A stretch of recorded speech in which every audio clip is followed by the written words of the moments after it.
6, Section 3, Key Events Relating to the Consequences of the Civil War. Today I want to talk about resistance to racial equality and what happened after Reconstruction ended in 1877. Now Southerners are free to go back to their old ways, but they're limited by the 13th Amendment, which freed the slaves, the 14th Amendment, which granted them citizenship, and the 15th Amendment, which granted African American men the right to vote. But just because those laws exist, and there's a Latin word for that, de jure, which means by law, just because they exist does not mean that they are actually enforced or defended, and that is de facto, and that means by reality. So the reality that existed in the South is way different than what the laws of our country said. One of the ways that Southerners are going to restrict the liberties and the freedoms and the rights of ex-slaves were literacy tests. This is an example of a literacy test that was given in the state of Alabama, and you can see that there are 4 questions up here at the top for the applicant to have to answer.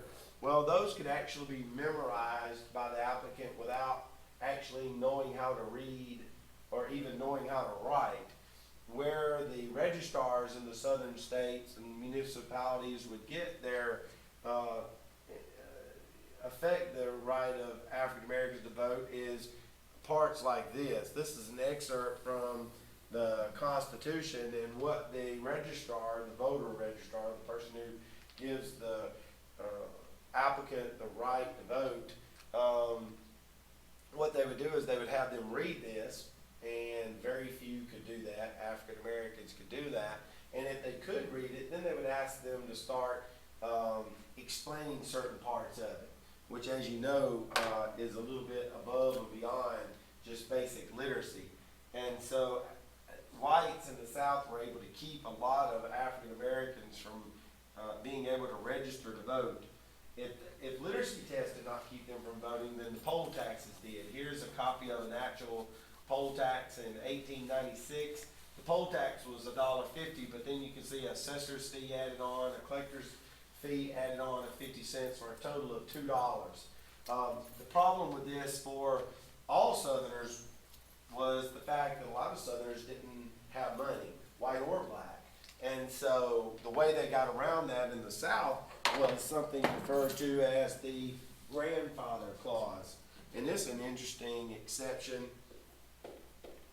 It said that anybody whose grandfather could vote before 1865 was excluded from having to pay the poll tax. So you can see that this is a way that white Southerners got around the poll tax where ex-slaves could not. We talked about a rebellion in 1831 known as Nat Turner's Rebellion, and we know that multiple bloody rebellions occurred in the South. One of the responses of these bloody rebellions by slaves in the South was the slave codes. Well, no longer African American slaves, so the name changed, but the rules stayed pretty much the same. They became known as the black codes. Here's an example of an actual black codes that existed in 1865 in the state of Mississippi.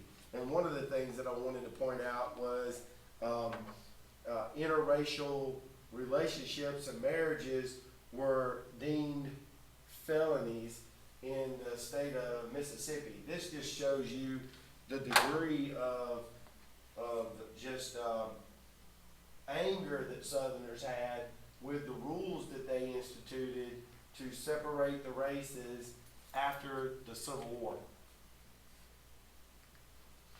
One group that they used to do this with, because a lot of the police institutions did not exist in the South after the Civil War, was the KKK. A term that I think you should know about the KKK is vigilante.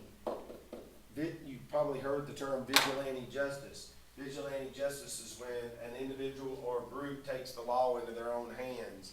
And the KKK used fear tactics like hangings, burning crosses, beatings to enforce the black codes, and the purpose of the Black Codes was to restrict the civil liberties of African Americans living in our country. This concludes Unit 6, Section 3, Consequences of the Civil War, specifically resistance to racial equality.